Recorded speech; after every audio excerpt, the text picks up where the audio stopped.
Aujourd'hui, nous lisons dans Exode chapitre 7, versets 1 à 6 et Apocalypse 8, 1. Exode 7, 1 à 6 et Apocalypse 8, 1. Exode 7, 1, 6. L'Éternel dit à Moïse, vois, je te fais Dieu pour Pharaon, et Aaron, ton frère, sera ton prophète. Toi, tu diras tout ce que je t'ordonnerai, et Aaron, ton frère, parlera à Pharaon pour qu'il laisse aller les enfants d'Israël hors de son pays. Et moi, j'endurcirai le cœur de Pharaon, et je multiplierai mes signes et mes miracles dans le pays d'Égypte. Pharaon ne vous écoutera point. Je mettrai ma main sur l'Égypte, et je ferai sortir du peuple d'Égypte mes armées, mon peuple, les enfants d'Israël, par de grands jugements.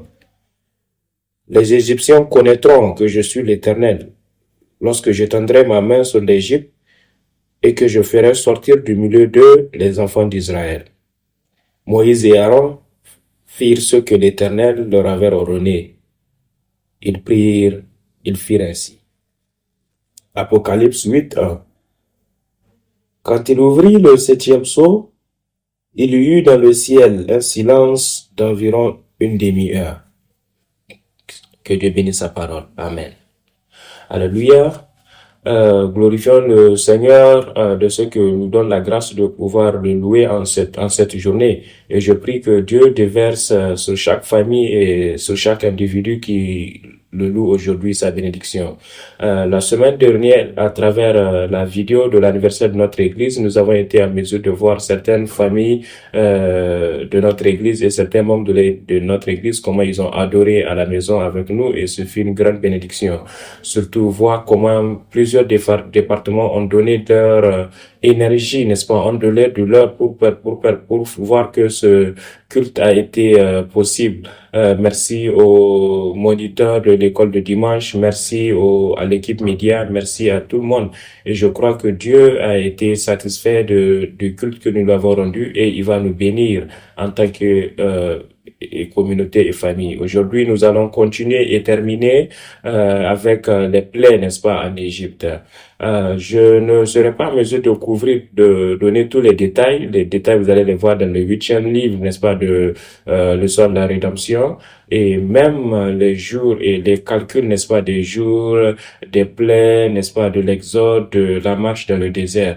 Tout a été énuméré dedans. Mais aujourd'hui, je vais aller de manière rapide pour le reste, n'est-ce pas, des plaies de la 4e à la 10e plaie.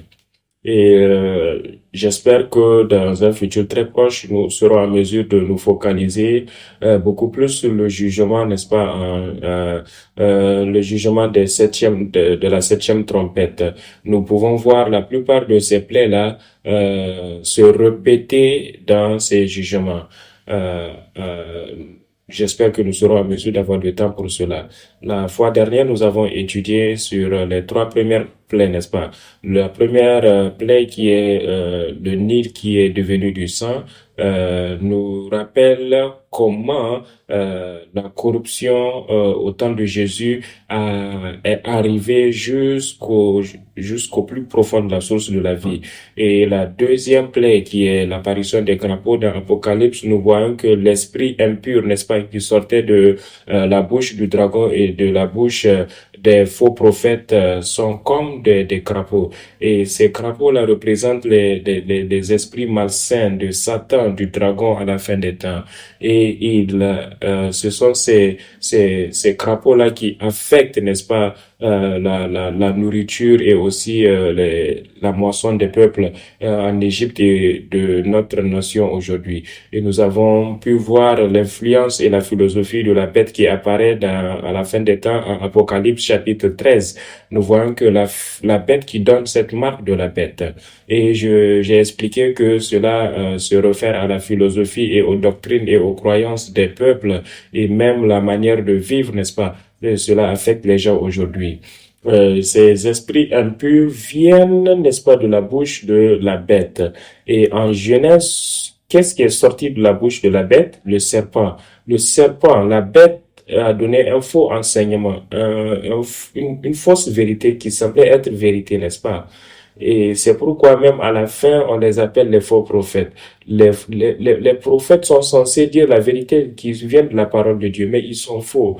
Donc le serpent a donné cette fausse parole et dans cette parole se trouvait son esprit, son corps et son âme. Et l'homme a reçu cette parole, Adam et Ève ont reçu cette parole et leur action qu'on appelle l'obéissance, n'est-ce pas? Entendre la parole et obéir, c'est ce qu'on appelle obéissance.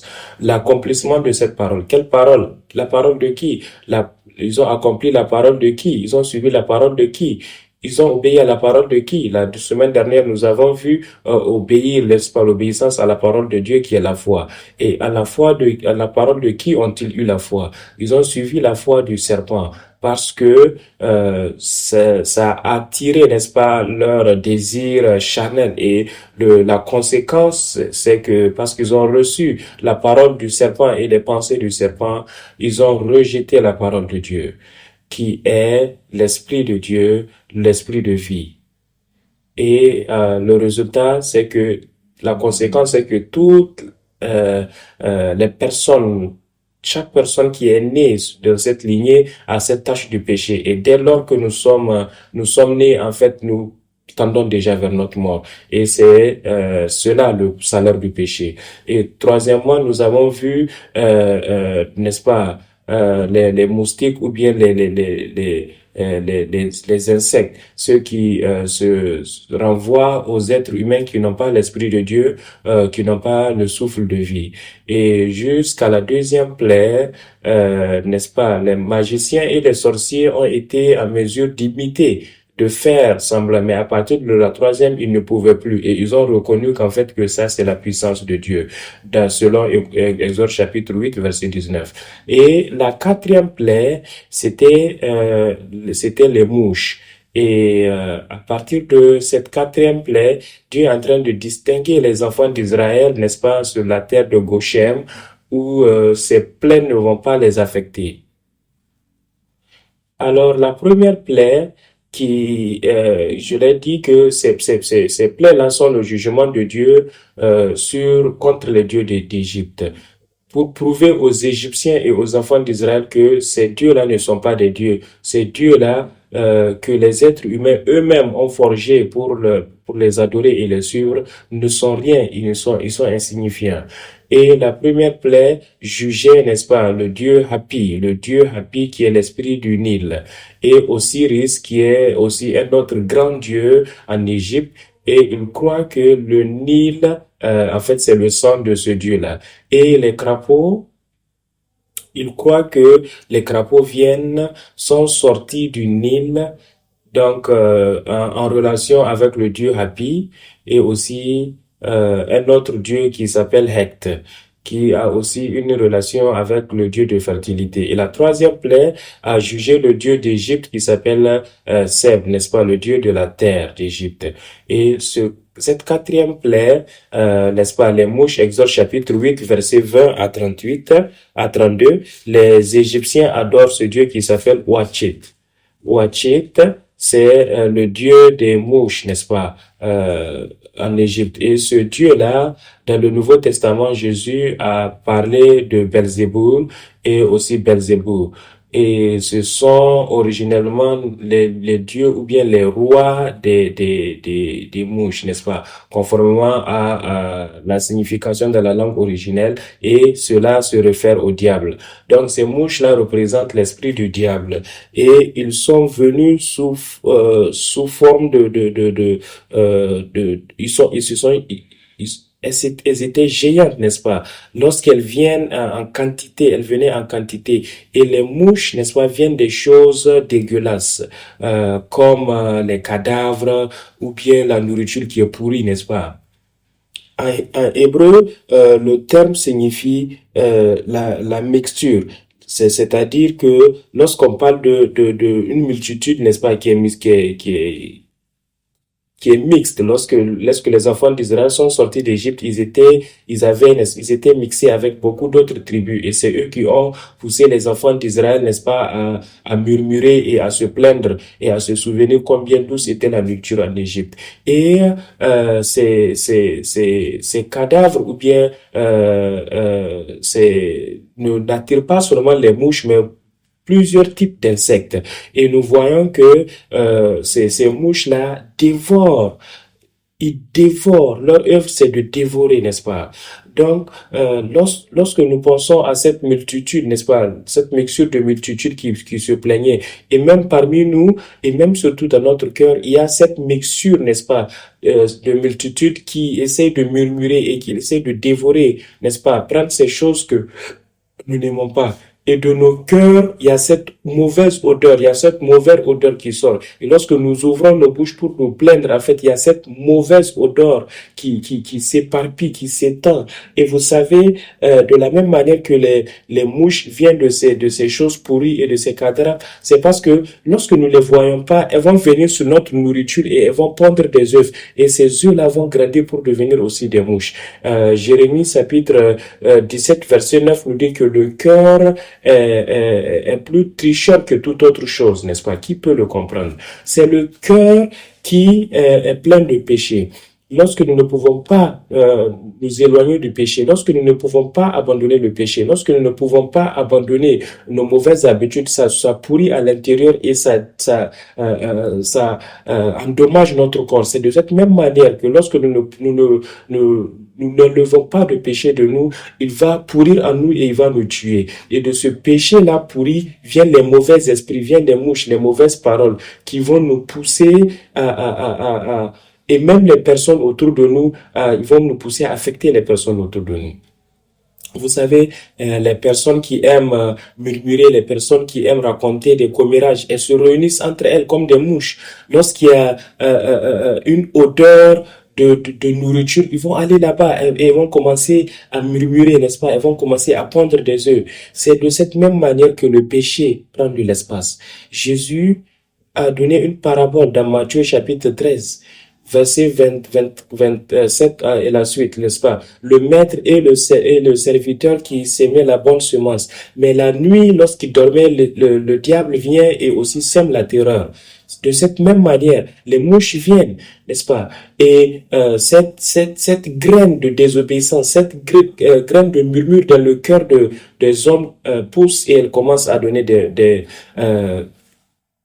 Et la cinquième plaie, n'est-ce pas, Exode chapitre 9, n'est-ce pas, verset 5, c'est le verset 3 à 4. Voici la main de l'Éternel sera sur les troupeaux qui sont dans les champs, sur les chevaux, sur les animaux, sur les chameaux, sur les bœufs, et il y aura une mortalité très grande. L'Éternel distinguera entre les troupeaux d'Israël et les troupeaux des et ne périra rien de tous ceux qui est aux enfants d'Israël. Donc, vous voyez, les Égyptiens étaient, eux, ils adoraient même leurs animaux. C'est pourquoi Pharaon n'était pas d'accord avec le fait que les enfants d'Israël prennent leurs animaux, leurs troupeaux pour aller adorer Dieu et aussi donner un sacrifice. Et voilà que les troupeaux là signifient, n'est-ce pas, le labeur. Et Proverbe chapitre 21 nous dit que Dieu considère le plan de l'ennemi comme péché. Il considère le troupeau du méchant comme péché. Donc Dieu a noué leurs mains, ils ne pouvaient plus travailler leur champ avec ces animaux. Et au-delà de ça, ces bêtes-là représentaient aussi leur Dieu, n'est-ce pas? Hathor et Ammon, les dieux égyptiens qui sont associés, n'est-ce pas, à tous ceux qui est troupeau. Et nous pouvons voir que cela aussi a accepté les enfants d'Israël lorsqu'ils étaient au mont Sion. Ils ont fait un veau d'or, n'est-ce pas, qui représentait l'un des dieux qui, selon eux, va les guider et qui va les bénir avec la prospérité. Mais en Apocalypse chapitre 16 verset 2, il nous dit que le premier ange alla et versa son bol sur la terre et douloureux frappa les hommes qui avaient la marque de la bête et qui adoraient son image. Donc ça représente la prochaine plaie, n'est-ce pas? Mais cela fait cas de la source, n'est-ce pas, qui est le sort qui est venu sur les hommes qui ont la marque de la bête. Cette même chose, en fait, c'est le jugement et la plaie qui s'abat sur la bête, n'est-ce pas? Que ce soit spirituel ou physique. En Égypte, c'était les bêtes physiques, n'est-ce pas, les animaux. Mais à la fin du temps, ceux qui ont la marque de la bête, ceux qui ont l'esprit de la bête, eux, ils sont considérés comme aussi des bêtes. Pourquoi? Parce qu'ils ont l'esprit de la bête. Alors, ces jugements-là vont s'abattre sur ceux qui ont l'esprit de la bête, ceux qui ont en eux l'image de la bête. Romains chapitre 1, verset 21 à 23. Même s'ils connaissaient Dieu, ils ne l'ont pas honoré en tant que Dieu et rendre grâce. Mais ils sont devenus futiles dans leurs spéculations et leurs cœurs sombres sont devenus fous.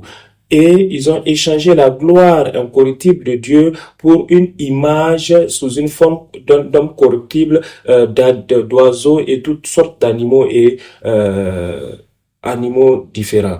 Nous sommes créés à l'image de Dieu et en pensant être sages, nous sommes devenus fous. Et nous avons échangé l'image de Dieu contre l'image de la bête. Romains chapitre 6, versets 12 à 14. Pour cela, ne laissez pas le péché régner sur votre corps mortel afin que vous ne puissiez pas obéir à ses envies, mais présentez vos corps à Dieu comme ceux qui sont vivants de la mort et vos membres comme des instruments de justice à Dieu. Car le péché ne doit pas être maître sur vous, car vous n'êtes pas sous la loi, mais sous la grâce. Et aussi, sixièmement, ce sont les boutons. Exode chapitre 9, versets 8 à 12. Ces boutons-là aussi ont été donnés à ceux qui ont la marque de la bête. Et les Égyptiens adorer ces dieux-là, n'est-ce pas? Sekhmet, qui est le dieu de la protection de la protection contre les épidémies, qui en principe il les protège contre ces épidémies et les virus et toute autre forme de maladie. Sérapis et aussi Imhotep sont les dieux de la guérison. Donc ce sont les premières plaies qui ont commencé à affecter directement le peuple d'Égypte. Et jusqu'à présent, la nature et les animaux et la nourriture, mais maintenant, ça commence à affecter les gens. Exode chapitre 9, verset 8 à 9. L'Éternel dit à Moïse et à Aaron, remplissez vos mains de cendres de fournaise et que Moïse la jette vers le ciel sous les yeux de Pharaon. Elle deviendra une poussière qui couvrira tout le pays d'Égypte et elle produira dans tout le pays d'Égypte sur les hommes et sur les animaux des ulcères formés par une éruption de pustules. Et ces pustules sont comme de la fournaise et les théologiens disent que la fournaise est utilisée pour sacrifier les animaux et souvent même les gens. Et cela était fait par le sacrificateur pour donner, n'est-ce pas, l'offrande à leur dieu Typhon ou Typhon pour satisfaire, n'est-ce pas, à ce Dieu-là, afin qu'il puisse arrêter et stopper ces plaies-là. Donc, ces sacrificateurs de Pharaon faisaient cela, ils prenaient la cendre, n'est-ce pas, ils versaient ça dans le ciel et pour demander à ce Dieu Typhon ou Typhon d'arrêter, de les aider à arrêter ces plaies. Et Dieu a dit à Aaron et Moïse de faire la même chose, de causer beaucoup plus de plaies, n'est-ce pas, et encore plus sévères. Donc, ces boutons-là qui sont sortis sur leur corps ont carrément endommagé leur corps et on parle aussi de beaucoup d'épidémies de virus. Et prochainement, nous voyons en Exode chapitre 9, verset 13, n'est-ce pas?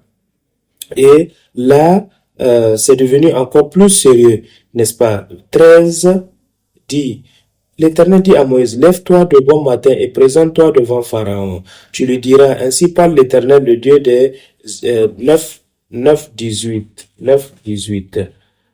Voici, je ferai pleuvoir demain à cette heure une grêle, n'est-ce pas? Donc, ce sont des grêles, c'est une sorte de neige, des gros caillots de neige. Et à travers Apocalypse, nous pouvons voir la neige et la grêle qui sortaient du ciel, n'est-ce pas? Et en Apocalypse chapitre 8, verset 7, nous voyons qu'il est dit que le premier sonna de la trompette et il y eut de la grêle et du feu mêlé de sang qui furent jetés sur la terre et le tiers sur la terre fut brûlé. Apocalypse chapitre 16 verset 21. Chapitre 16 verset 21. Et une grosse grêle dont les grêlons pesaient un talon tombait du ciel sur les hommes et les hommes blasphémaient Dieu à cause du fléau de la grêle parce que ce fléau était très grand. Et donc, nous pouvons voir ici que un talent, c'est comme 50 kilogrammes. Donc, imaginez un peu la vitesse avec laquelle il est tombé du ciel. 50 kilos, n'est-ce pas? 50 kilos de grêle, pas un, mais qui tombe comme de la pluie.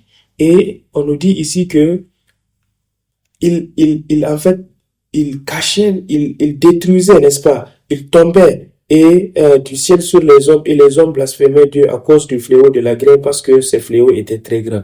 Donc, ce n'est pas seulement les hommes, n'est-ce pas, qui vont périr, mais c'est toute la nation. Et c'est comme de la bombe et ils jugeaient le Dieu Nut des Égyptiens qui, selon eux, leur dieu Isis et Seth, n'est-ce pas, étaient ces dieux qui les protégeaient. Et cela a aussi endurci le cœur de Pharaon, mais plus tard, ça a touché de son cœur, mais il s'est endurci encore.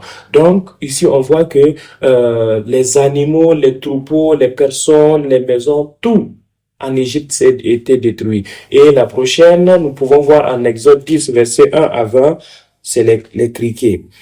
Et cette plaie, n'est-ce pas, des criquets, c'est comme une combinaison de toutes les plaies qui ont été infligées jusqu'ici. Ce n'est pas qu'elle a tout détruit, en fait, elle a tout dévoré.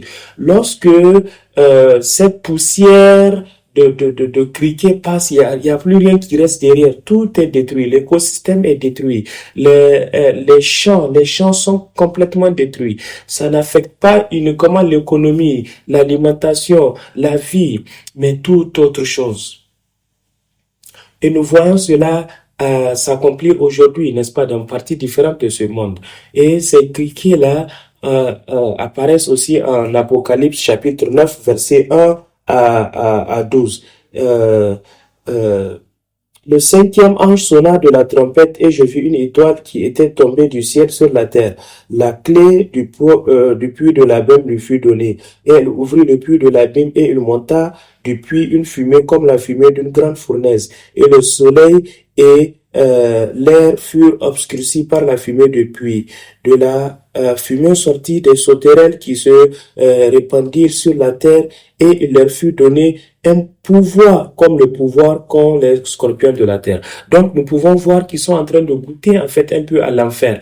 Et au verset 11, nous voyons que elle avait sur elle comme roi l'ange de l'abîme nommé en hébreu Abaddon en hébreu et en grec c'est Apollyon. Et ces plaies-là ont été un jugement contre le dieu Séraphia d'Égypte. Et 9, c'est les ténèbres. Exode chapitre 10, versets 21 à 29. Cette plaie-là est spécialement a été un grand choc et quelque chose de terrifiant pour les Égyptiens. En ce temps-là, les Égyptiens, ceux qui avaient plus peur, en fait, c'est le chaos et les ténèbres, n'est-ce pas? Et c'est exactement ce que Dieu leur a infligé. Souvenez-vous, Genèse chapitre 1, verset 2, il y avait, n'est-ce pas, un monde qui était vide et plein de ténèbres.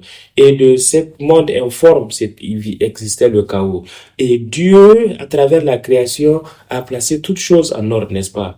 Et ici, la question, c'est que le jugement dans la Bible est le travail, n'est-ce pas, c'est comme il est en train de délier, n'est-ce pas, l'œuvre de création de Dieu et de rédemption. Donc, ceux qui ne sont pas bons aux yeux de Dieu sont en train d'être détruits. Dieu est en train de les ramener au chaos initial, au désordre et aux ténèbres qui existaient au tout début. Et c'est pourquoi nous voyons que cela se passe en Égypte. Alors, même à la fin des temps, le jugement consiste, n'est-ce pas, à délier le travail ou bien l'œuvre de rédemption de Dieu sur les méchants. C'est-à-dire que Dieu va enlever cette protection de ceux qui les couvrent. Et lorsque la protection de Dieu leur est ôtée, est enlevée, Satan va commencer à les attaquer sans relâche et ils sont vulnérables. Alors je prie que toi et moi puissions avoir cette cafard sur cette couverture de Dieu et en construisant l'arc de Noé, Dieu a dit à Noé de mettre ce cafard, n'est-ce pas, à l'intérieur et à l'extérieur de l'arche. Et cette couverture-là, cette couverture qu'il a prise de l'arbre-là, représente le sang qui vient de l'arbre de vie qui est Jésus-Christ lui-même. Que puissions-nous être couverts par le sang de Jésus et que ce sang de Jésus qui est le sang expiatoire, le sang de la rédemption nous couvre. Et c'est de cette seule manière que nous pouvons être protégés. Et Jésus a dit, je suis la lumière. Pendant que je suis dans ce monde, vous avez la lumière, c'est le jour. Mais la nuit viendra où vous ne serez plus en mesure de travailler. Et ce travail, Jésus dit en Jean chapitre 6, versets 27 à 29, c'est croire en lui. Notre travail, notre œuvre que nous avons besoin d'achever, c'est l'œuvre de croire en Jésus afin que nous puissions avoir le salut de manière sûre, afin que nous puissions être sûrs de notre entrée dans le royaume de Dieu. Jean chapitre 9, versets 4 et 5, Jean chapitre nous dit que la parole est la vie. Et Jean chapitre 12, versets 37 à 36, 1 Thessaloniciens chapitre 5, versets 4 à 6, nous dit que nous ne sommes plus dans les ténèbres et nous ne devrons pas laisser les ténèbres nous couvrir ou nous affecter parce que nous ne sommes pas les enfants de la nuit ni des ténèbres. Et dans Éphésiens chapitre 4, verset 18, nous dit que ils ont été aveuglés, n'est-ce pas, par les ténèbres dans leur compréhension parce qu'ils ont, à cause de l'ignorance qui était en eux, à cause de la dureté de leur cœur. Puissions-nous ne pas avoir ce cœur dur, puissions-nous ne pas ignorer ce message qui nous vient de Dieu, de la Bible, que Jésus est la source de vie et aussi la source d'eau vive. Acte chapitre 26, verset 18, pour ouvrir les yeux afin qu'ils puissent se détourner des ténèbres pour aller à la lumière et de la domination du diable à Dieu, afin qu'ils puissent recevoir le pardon de leurs péchés et un héritage parmi ceux qui ont été sanctifiés par la foi en moi. Et à la croix, selon Matthieu chapitre 27, verset 5, Jésus est allé dans les ténèbres pour nous sauver, nous qui sommes dans les ténèbres. Et ces ténèbres-là, en hébreu, c'est Techem, qui veut dire une bête, n'est-ce pas, dans la version grecque. Jésus, souvenez-vous, les criquets, les sauterelles qui sortaient de ces bêtes, les ténèbres qui sortent de ces bêtes aussi, ne vont pas nous affecter. Les enfants d'Israël qui étaient à Goshen, ils avaient la lumière, ils avaient une lumière, n'est-ce pas? Cette ténèbre-là n'était pas sur eux. Et nous voyons que ces ténèbres-là, c'était des ténèbres complètes, alors qu'ils avaient même besoin, n'est-ce pas, de chercher leur repère. C'est comme s'ils étaient aveugles. L'aveuglement spirituel, l'ignorance totale. Ils ne pouvaient rien voir, ils ne pouvaient pas voir la vérité de l'œuvre de Dieu. Cette noirceur-là, ces ténèbres-là s'abattent sur ceux qui ignorent la parole de Dieu. Et après ces ténèbres-là, même s'ils veulent, après cette plaie-là, même s'ils veulent voir, même s'ils veulent ouvrir les yeux, même s'ils veulent comprendre, c'est trop tard, ils ne peuvent pas. C'est pourquoi nous avons besoin de nous attacher, de saisir cette opportunité que nous est donnée. Cette plaie-là est spécialement terrifiante pour les Égyptiens. Pourquoi? L'un des plus grands dieux en qui ils croient, c'est le Dieu du soleil, n'est-ce pas? Ra. Et Dieu est en train de leur dire que votre Dieu, n'est-ce pas, votre Dieu du soleil là ne peut pas vous donner la lumière. En Apocalypse, le soleil, la lune et les étoiles vont perdre leur lumière. Qui est ton soleil? Qui est ta source de lumière? Posons-nous cette question. En Apocalypse 22, dans la nouvelle Jérusalem, dans le nouveau ciel, nous n'aurons plus besoin, n'est-ce pas, des étoiles, ni de la lune, ni du soleil, parce que Jésus est la lumière. Et cette lumière que Dieu a créée au premier jour, cette lumière est constamment dans le ciel et elle éclaire plus que le soleil. Et la dernière plaie, quelque chose qui est unique par rapport à cette plaie, en Exode chapitre 11, c'est que cette plaie, n'est-ce pas, Dieu n'a pas utilisé Aaron ou Moïse ou les autres membres, les autres peuples, mais Dieu a exécuté cette plaie-là lui-même.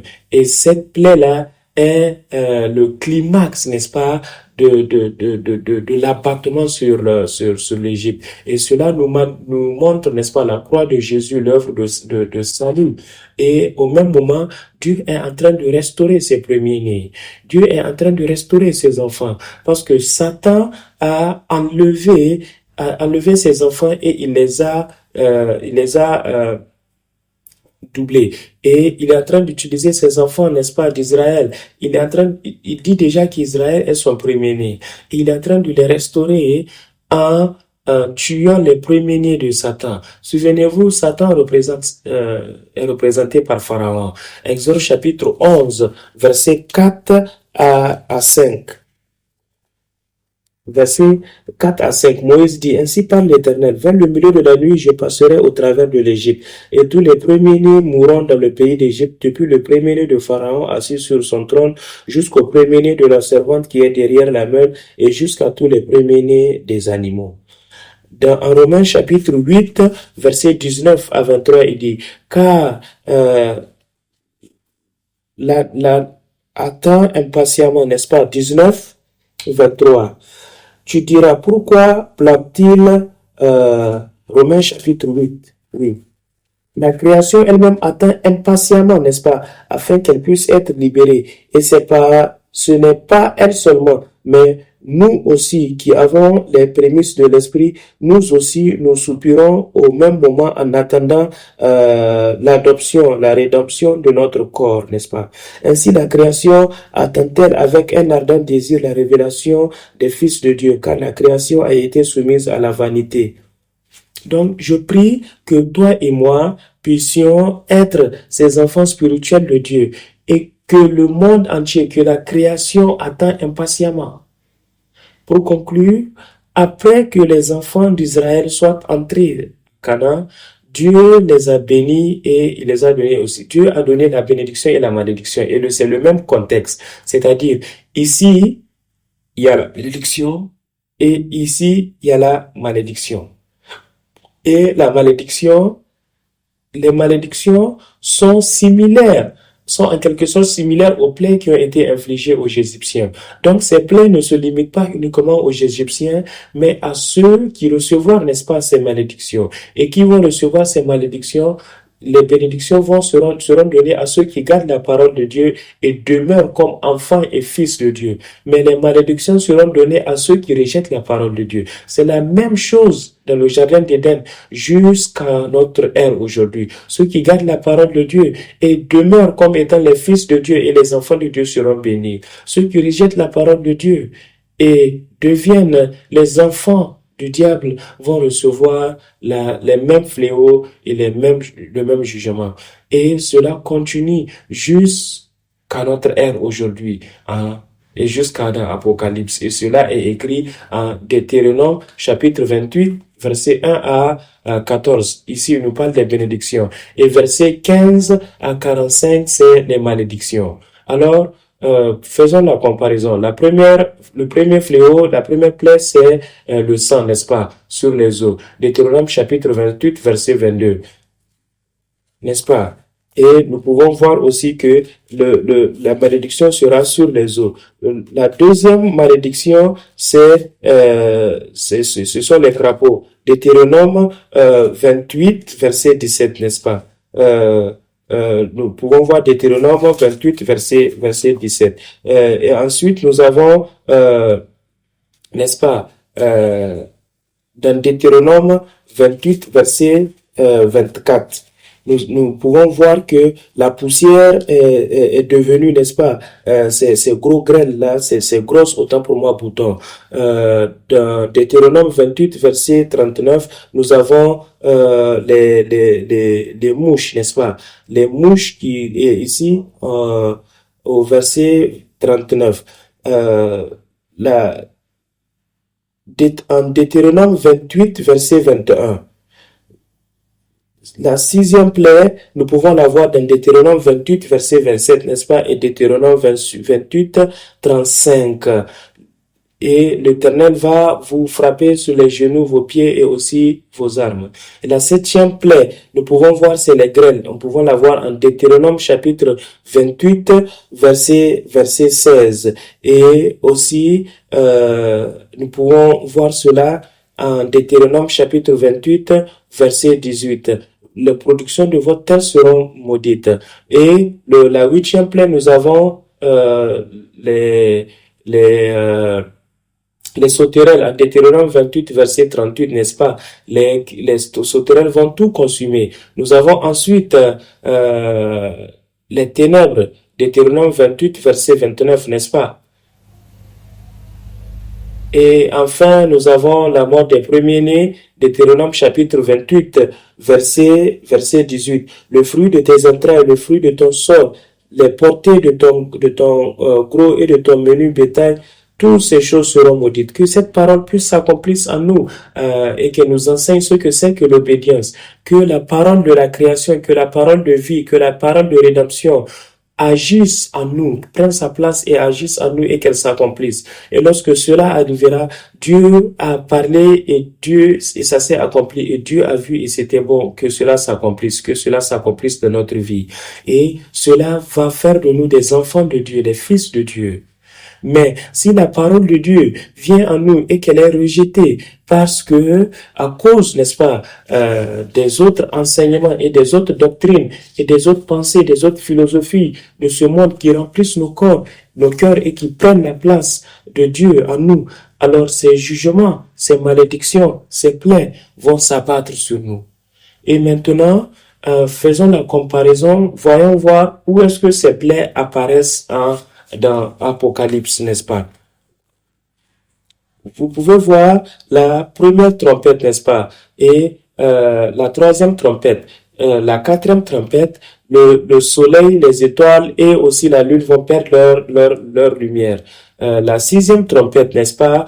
Nous voyons aussi, c'est les ténèbres, n'est-ce pas? Ensuite, la sixième trompette, la mort, et la septième trompette, les grêles. Et ensuite, les boutons, nous pouvons voir 3. Ensuite, 4, nous pouvons voir les ténèbres. 6, nous pouvons voir aussi les ténèbres. 6, autant pour moi, les crapauds. Et 7, nous pouvons voir, c'est les grêles.